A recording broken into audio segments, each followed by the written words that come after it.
I was going to start off with some in-depth political question, but I suppose we want to get the shit out of the way. How are you feeling? How am I feeling? I'm on a slight sort of plateau at the moment. I'm the prisoner of chemotherapy, so everything depends on putting poison directly into my veins. So sometimes if I don't feel terrible, I think,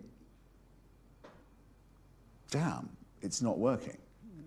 I mean, you want it. You want to feel you're being poisoned because you want to feel that the enemy within is also feeling bad and feeling like giving up.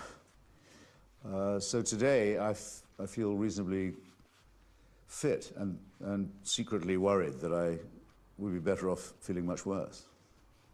Is it directly related to mood? I mean, you actually feel physically ill and then your mood shifts with it, or?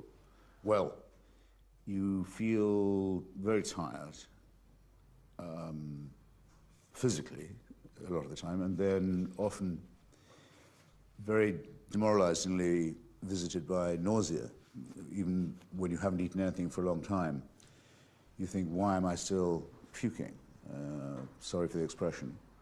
And that's very upsetting and also very exhausting, but copable with. The worst days are the ones where you have what is informally known around the clinic as chemo brain, which is fog in the head. You don't feel up to doing much. I can read still when I've got that, but even writing a small thing is quite difficult.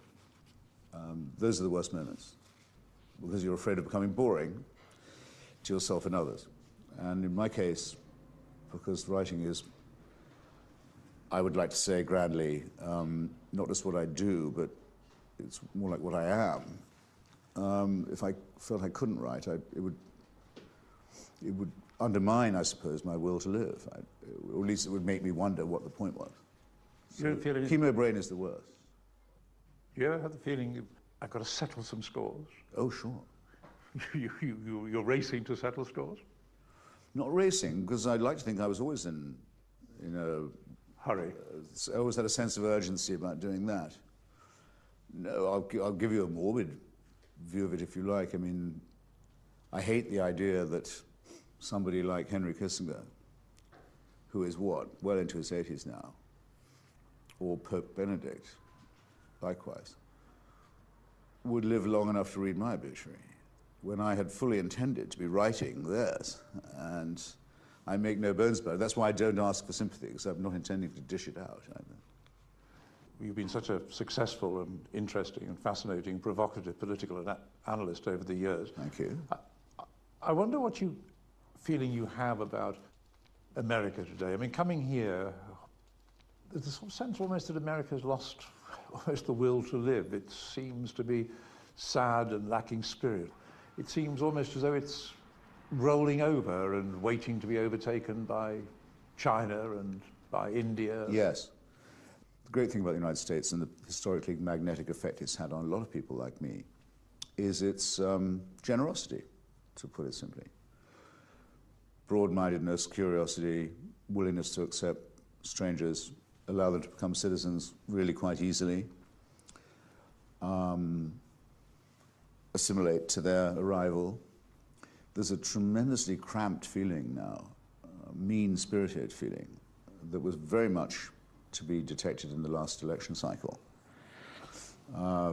People talking in, what I would once have called, I suppose, sort of Dennis Thatcherite terms, curmudgeonly, but rather less amusing than him. Countries filling up with riffraff, country going to the dogs. President doesn't seem to be completely 60 nanas to the rupee, might even be a Kenyan. Petty, spiteful stuff of that kind, often from quite senior people. Hardly even deserves the name of cynicism or pessimism. It's just sour and nasty and boring. That's been a depressing reflection, yes. And I know it comes from the feeling, they're probably both related, that the country itself has very rapidly and suddenly and unexpectedly ceased to be the hyperpower. That at best it's one power among many. And second, and subliminally related to this, the feeling among, what shall we say, anything's too much of a generalization. Let's just say white Americans for now. The realization that they're not going to be the majority quite soon. They'll be the largest group, but they won't be the majority. Actually, it's already true in several states, and it's going to be true in several more. And no one quite knowing how to react to that.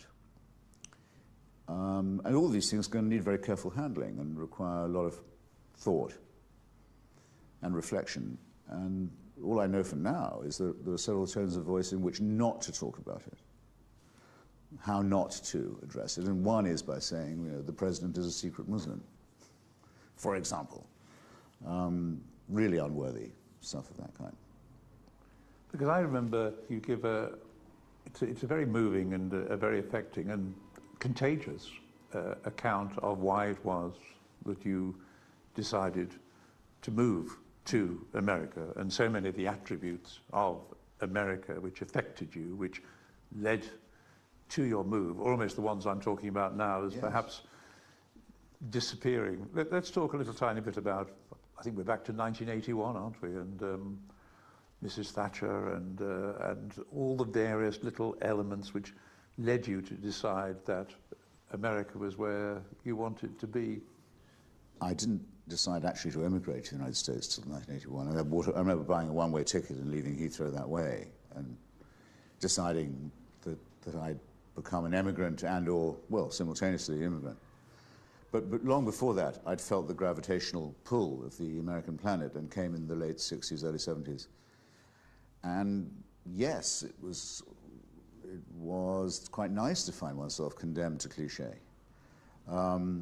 It really was a land of opportunity. People really would not just invite you on short acquaintance to come and meet their family or stay in their place in upstate or by the shore, but they'd mean it. If you went to a bar, you didn't have to buy matches, a particularly mean feature of pub life in Britain. You want matches? Yeah, it'd be 5p or something. No, we haven't got any ice. Here, you have to ask them not to put so much ice in. And they wouldn't pour drinks through some wretched little optic. The barman would do his pouring for you. Whole different attitude. And so much of it, and so much room, and so much humor. Yeah, everyone's said it in their different way. I said it in mine. But these are, I mean, the ice in the drinks. I mean, of course, the skyline of Manhattan. I'm just quoting from your book. And the music as well. The music was important. Certainly. In particular, for some reason, music about air travel. Get me a ticket for an airplane. I was very gashed to see the singer of that died in Nashville the other day. That meant a lot to me when I was a kid, as did, of course, leaving on a jet plane that everyone remembers, usually at the end of some not particularly well-judged relationship. But very important was the idea in America you could just go to the airport, get on a plane. I mean, in England, the idea of making a plane journey in those days was an undertaking, a privilege, and so forth. People flew. Freedom to fly. By the way, another great thing that's become cramped, boring, miserable, humiliating now because of the Homeland Security farce and bureaucracy. Flying isn't a pleasure anymore. You don't feel free to fly at all. But all those cultural elements, you also, I mean, they're lined up against almost an ideological background which saw America as an aggressor, as an example of almost the worst excesses of capitalism. Yes. I mean, there must have been an ideological shift which enabled you to come to America, apart from all those cultural particulars which you cite. Well, no, the ideological irony, as I would rather say, it didn't involve a shift. It was more, to phrase it like this, which I think I do in the book, which was that the first president I remember was President Kennedy, and I hadn't been as impressed with him as most people were, and couldn't forgive him for thinking that it was worth killing everyone in the world for a squabble over Cuba. Still don't. once was briefly famous for saying that, like everyone else in my generation, I could remember exactly where I was standing and what I was thinking on the day that President Kennedy nearly killed me, which was the missiles of October '62.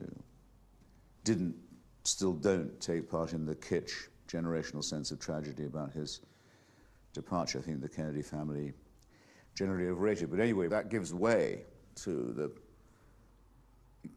me, in memory, still extraordinarily brutish looking and sounding face and voice of Lyndon Johnson and his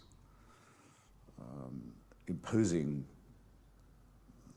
tyrannical manner, in particular as that involved him trying to bully the Vietnamese by means of chemical weapons. Bullying is understating it.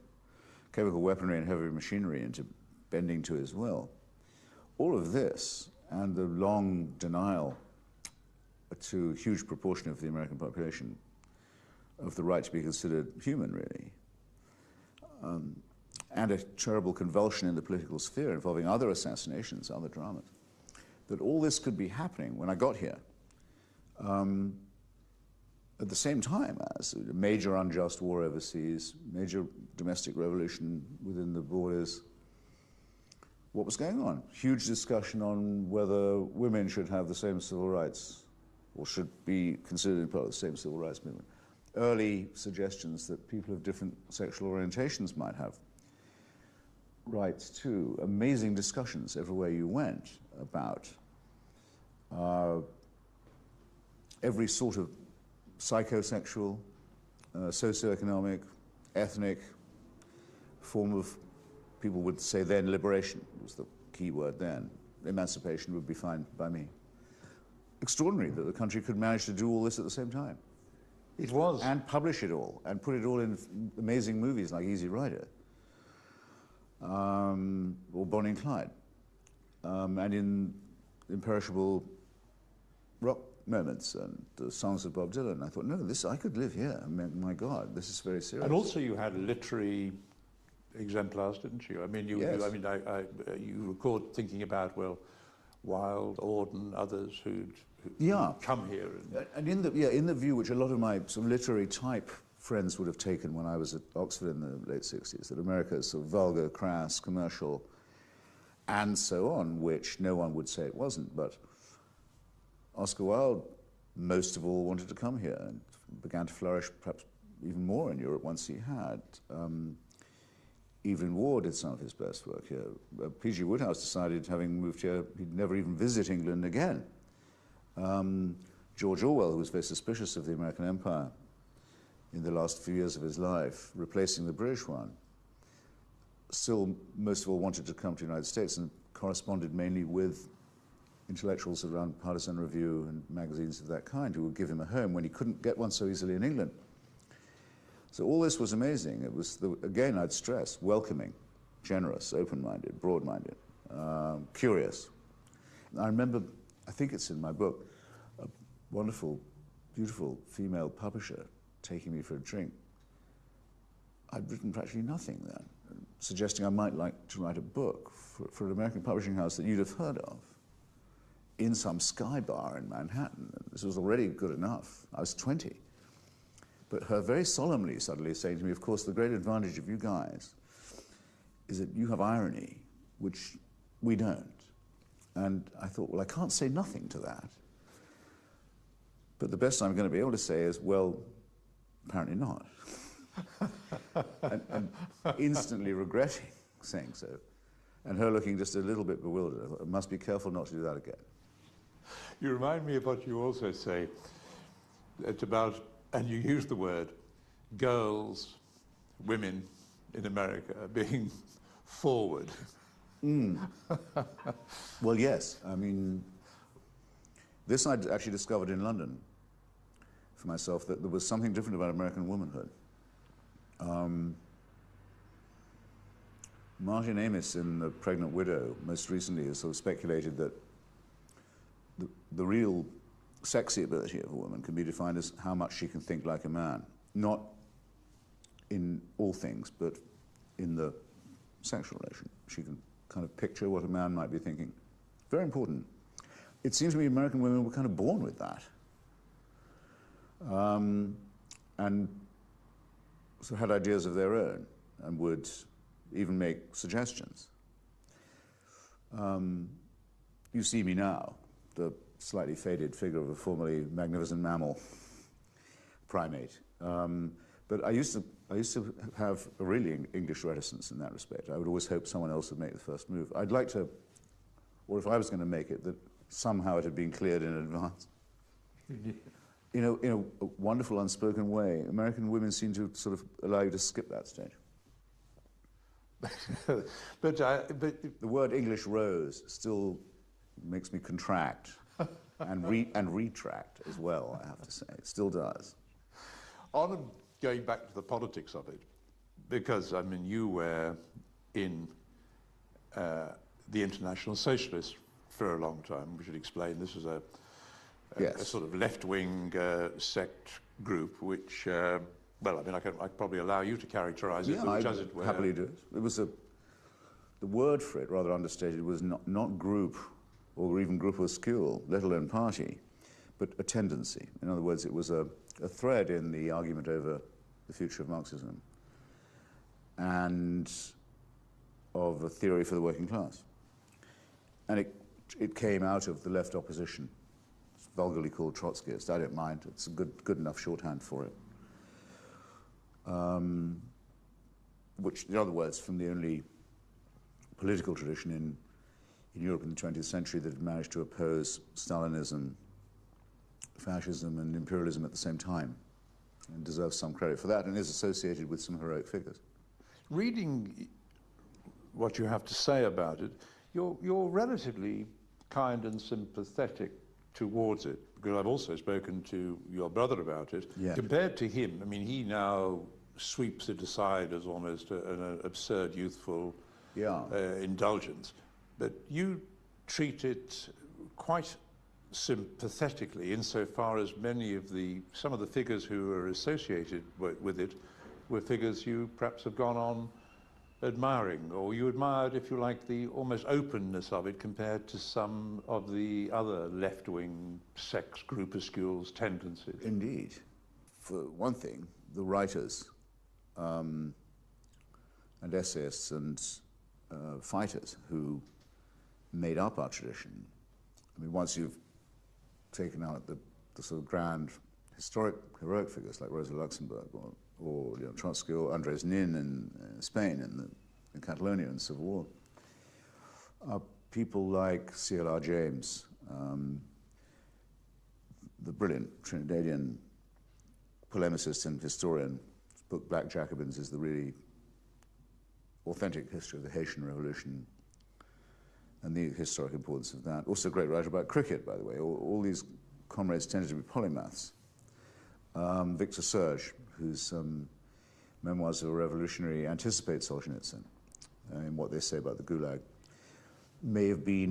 probably was the man who first used the word totalitarian to describe the new symbiosis of Stalinism with more traditional forms of oppression. Yes, I mean, that was one of the... People like that. Yeah. That's who you were encouraged to read. This is still a sort of half-buried but still alive tradition, both in literature and in politics and in the history of ideology, and I think it's an honourable one, shouldn't be obliterated. And then its best-known figure, exemplar, in our culture is probably George Orwell, I mean, who at the time regarded those people as comrades, in some cases had friendships with them. One could add Dwight MacDonald, Arthur Koestler, a few others. This is a kind of red thread through the history of the 20th century that most people who brought up to think in Cold War terms either don't or can't understand. It was an anti-totalitarian thread, wasn't it? Yes. I mean, because what IS did was to criticize the Soviet Union at a time when other people were making excuses for it, or suggesting it was going through a rather nasty phase, but eventually socialism would be realized. That's right. No, we thought the Soviet Union was beyond reform, and not only that, but we were fairly sure it couldn't last. I mean, if there was ever a conflict between the forces and relations of production, to borrow a Marxist expression, it was there. I mean, the bureaucracy couldn't allow people to think for themselves or to innovate in production or distribution or exchange, because anything like that, any sign of initiative, could be the death of the regime. was actually more easy to analyze in Marxist terms, in some ways, than later Western capitalism was, because it was like a clockwork, rusted version of early Victorian capitalism. And so when people say no one saw the end of the Berlin Wall coming, except a few people like, admittedly true of Robert Conquest and a couple of others, it's not true of us. I mean, we not only thought it was coming, we thought we could analyze why it would come and that it would be a good thing. But how much... But this did not reconcile us to other incredible things that were happening when I was a young man in the late 60s. The takeover of Greece by a NATO military dictatorship, for example. The waging of a filthy war in Africa by Portugal, another NATO Western country. The obliteration of the ecology and people of Vietnam. The persistent alliance with a form of slavery in South Africa, run by the Dutch Reformed Church ideology of Calvinism. In many cases, these, of course, things that you reported on yourself and wrote about. Yeah, and in time I lived to write about all those things and visit the scene of the crime, yeah. Are you a Marxist now? You say you are, but I wonder what sort of a Marxist, because let's add in the other thing that IS believed, that they still believed in the idea that the working class were going to be the agent which overthrew the capitalist state, and part of the project of IS was not simply theoretical, but members of IS were actively expected to go out and to raise the consciousness of the workers so they would overthrow the state. Yeah, well, you and I, Professor Taylor, can sit around rehashing glory days of the 60s and old picket lines and struggles and this kind. There's no shame in it. I mean, unlike a lot of people who wouldn't do the 60s again, or not in the same way, who've turned into self-haters and sort of think the whole thing was a waste of time, I don't think that at all. I wish I'd done some of it differently and better. But most of all, I wish I'd done a bit more about the things that were going on at that time. I wouldn't unlive it, in other words. So yeah, we can do that. And we do, if we're given half a chance. But you can't lie to the young. You must not bullshit the young. It's an absolute principle.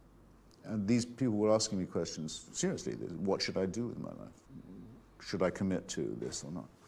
And I reviewed it, and I said, is there now an international working class movement linked at the point of production, internationalist, that could replace capitalism, as was once thought possible? No, there isn't. Is it in long-term decline, that idea? Yes. Is it coming back? I don't think so. Is there an ideology, at least, even without an anchorage in a material class movement, that could at least say it was the critique of capitalism that could transcend it? Not known to me, no. And the ones I've seen on offer, not very persuasive. At that point, it seemed meaningless to go on calling myself a socialist. I'd been doing it by that stage, if you're still saying it, you're doing it out of almost manneristic promptings, so as you don't get confused with just being another liberal. And it could be just that you can't bear to let go of something that used to mean a lot to you. And I'm so against sentimental attachments of that kind. But liberal has become a cleaner, nicer word for you now. Not to me.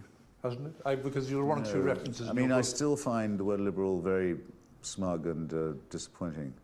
And I think I quote the late Conor Cruise O'Brien, who had a lot of arguments saying liberalism makes the rich world yawn and the poor world sick.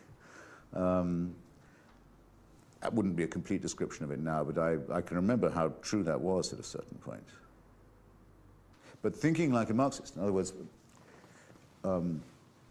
seeing how the materialist conception of history does actually work, as explaining human motivation, as well as a lot of developments in the material sphere, banishing the ideas of the supernatural and the superstitious axiomatically, telling people that their emancipation is not going to be delivered to them, there's no redemption, there's no salvation has to be your own act of freeing yourself. All this is very useful. I can see why you don't want to embrace the word liberal, and understand why the word socialist is something that you now don't want to hang on to.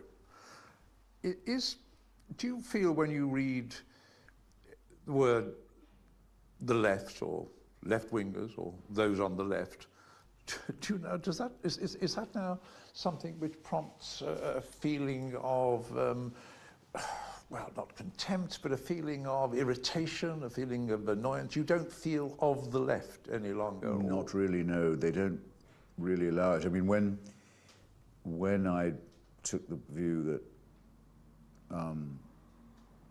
the Saddam Hussein regime should no longer be allowed the private ownership of Iraq and its people and its resources, there was what you could call a rather small, and not unlike the old international socialist tendency, but small, scattered, but interesting group of people in Iraq who thought that way, especially among Iraqi Kurds, but not exclusively. Intellectuals, Trotskyists like Kenan Makia.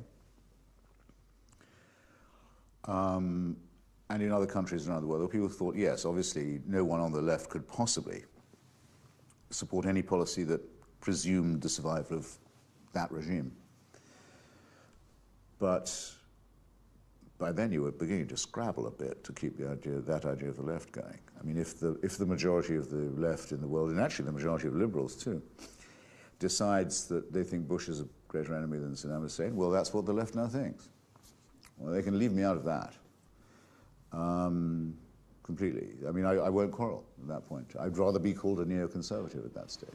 Let's deal for a moment, forgive me for being crass, but yeah, people who have tried to explain your arguments about Iraq have said, you've been divorced from your roots, you've fallen in with some strange friends, you've made a great deal of money, you've lost contact. And I can remember there's a nice little, I think it was a quote, I think it was Salman Rushdie, who you very vigorously defended during the fatwa. He used the phrase that you become aligned with people that you're not like. Well, that wouldn't be for the first time, if it was true. And I've been, obscenely rich for much longer than that, anyway. Make enough money to take any political position I want. If anyone wants to attribute it to... Now, that really would be vulgar Marxism, by the way. Yes. Well, Kenan Makia, the author of The Republic of Fear, which is the best analysis of the Saddam regime from class viewpoint, ideological viewpoint, analytical viewpoint, is exactly a brother of yours and mine from the 1960s left opposition. He was one of the best products of it. And it was his book, plus one or two others, that really laid out the case for regime change in Iran. If you're going to take sides in an argument that involves state power and diplomacy and war, well, then it doesn't matter whether you're me or Salman or Michael Moore or Harold Pinter. You're going to find that you're on your side or in your camp are people who you're not like. I mean, the Iraq War was opposed by His Holiness the Pope, by His Grace the Archbishop of Canterbury, by Vladimir Putin, by people whose names are almost too leprous to mention, Gerhard Schroeder, Jacques Chirac, professional political pimps of the lowest order. George Galloway, someone who managed to be both a pimp for and a prostitute of Saddam Hussein in the same cycle. I mean, I don't judge Salman's view by that. But I would put Paul Wolfowitz or Kenan Makia against any of the above mentioned, or Kofi Annan and his rackety, bought-out, oil-for-food, rotted United Nations. easily and any day, and give reasons, as I do in the book, why that's true. These are people of real principle.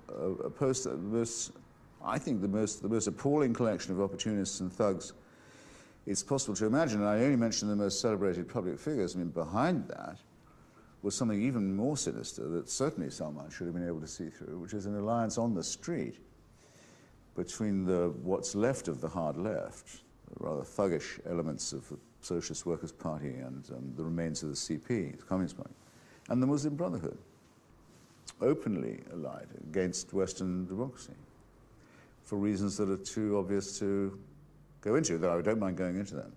But you can see a little bit what Rushdie is talking about, because when you look at some of your old friends, they do seem, you can hear in their attacks upon you a disappointment about having lost something. I mean, if I look, I don't know, I mean, Ian Baruma or Terry Eagleton, I mean, these were, you were quite close to them. It takes a lot to make me cry. Takes a lot to make me cry. I find the work of these people practically unreadable. It's not because I disagree with it. It's that I think what they've written is mediocre and hopelessly adapted to the needs of power in a way that mine, I don't think was. I mean, we who said we have to take the risk of removing this keystone of totalitarian power which is about to turn itself into a Rwanda, not just mutate from a failed state into a rogue state and back again at a choke point of the world economy. That has to be opposed, and it's people freed from the large and horrible camp in which they've been forced to dwell. There's no need for any euphemism in that. The people who argue, I suppose you could say Terry Eagleton argues, or people like Ian Baruma who say, well, you know, it's very risky, this kind of thing. Well, yes, it is. It's risky because you've let it get to that stage. Risky to get rid of Slobodan Milosevic. And the predictions that there'd be a lot more civil strife in Bosnia if we did intervene, or in Kosovo, were not to be dismissed. I didn't think they would be as bad as they were, but they could have been. But that doesn't mean you can't intervene. These are things that require intense reasoning and thought. What I got was none of that at all. I got basically, and again, as I said, it takes a lot to make me cry, and I have a fairly broad back and a fairly thick skin. What I got was, why have you become a tool of the Jewish lobby? Huh? Why have you joined the Bush family's relentless quest to pick a fight, which they've been trying to avoid for all these years? Why are you a warmongering neoconservative? Unbelievable stuff of this kind. I've spoken with your brother quite recently, and you'll be aware of all those biographical accounts of you and him at home arguing. I asked him, I said, what on earth were you arguing about to such an extent that you eventually had to have a treaty hung up on the wall to stop you arguing? He couldn't remember what you argued about. Do you remember what you argued about? Not really, but it wasn't about politics. It was more about my feeling that until his arrival, I had things more or less arranged as I wanted them, namely the whole attention of my mother, the possibility of marrying her, the possibility of elbowing her husband out of the picture one way or another, and, you know, supreme power, at least in the microcosm. And this plan had not taken into account the arrival of a sibling. No, he said... Who was born slightly too near. I mean, I used not to be terribly interested in this new work on birth order and sibling rivalry and so forth, but I think there must be something in it. I think it's probably unfortunate for both Peter and for me that he was born at a time when he was too near me to be a baby brother, needing protection or inspiring that kind of feeling, but near enough to be a rival, and smart and tough. He said that the idea was almost that arriving from the hospital, the notion was that perhaps he'd be sent back to the hospital the next day as well. And I put it to him, I apologized when I did. I said, look, it's very vulgar Freudian of me, but you were both competing for your mother's love. And he said, he waved that away, but you confirmed that. He's quite wrong to wave a thing like that away. It's not waveable away. I'm sure I can remember telling him he was adopted. For example, with a reasonable chance that he might believe it. What a terrible thing. Yeah. Well, no, when it's a matter of survival, I'm not to be trusted. I mean, I'm fairly ruthless. Because speaking to him, there was very little about his mother, but in your book, I think it would be fair to say that she is the only woman in the book who is presented as a whole human being. Other women in your life are skipped over. Yeah, well, I feel that anyone who's going to do a memoir probably has to give an account of both parents, because it may tell more about you than you intend to, but you've got to do your best to show roughly what your provenance is in that way. And then perhaps you're right in saying there should be at least one fully rounded profile of a female, because I'm not going to try and do all the others in that. I don't make it sound as if it's too much of an embarrass de richesse, but you can't do it every time, and if you can't do it fairly, then you better not do it at all. So that's why I begin the book by saying, on this, you'll have to ask them or someone else. The book isn't about that. If you can't do it properly and try and be fair to all sides, you better just make a self-denying ordinance, which I do. But with male friends... I didn't mention my children either. That was partly, I think, whether they asked me not to or not, I could feel that they'd just as soon be left out. But male friends... Male friends is absolutely different.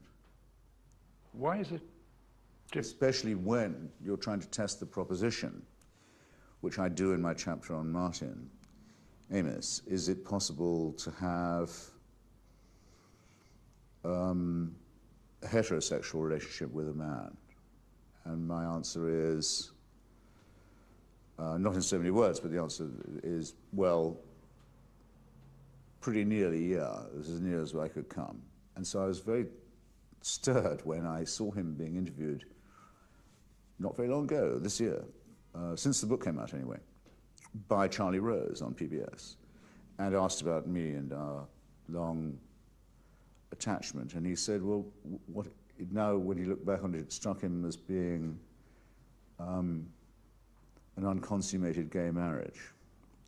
Now, if you have any idea of Martin's contribution to the world of the heterosexual and relative abstinence, shall we say, from the world of the gay, I mean, that's as nice a compliment as one's likely to get from a chap with whom one hasn't actually got physical. So I think that's worth relating. But I don't... Whereas if I tell some story about it didn't really work out with Juliet or so forth, I really would feel I was wasting my time in other people's and possibly hers.